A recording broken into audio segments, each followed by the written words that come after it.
কাজ করে আসতেছিল, তখন পুলিশ এসে ধরে নিয়ে গেছে। এগুলা রাখা গেছে আমাদের দোকানের সামনে।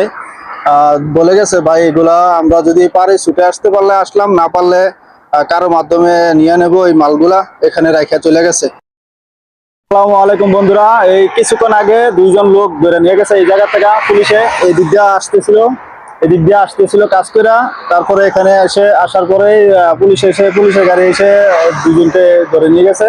এই যে আমাদের দোকানের সামনে এইখান দিয়ে আমরা দেখলাম যে কিছুক্ষণ আগে যে দুইটা লোক ধরে নিয়ে গেছে বাংলাদেশি। তারা কাজ করে আসতেছিল, তখন তাদেরকে পুলিশে এসে আটক করে নিয়ে গেছে।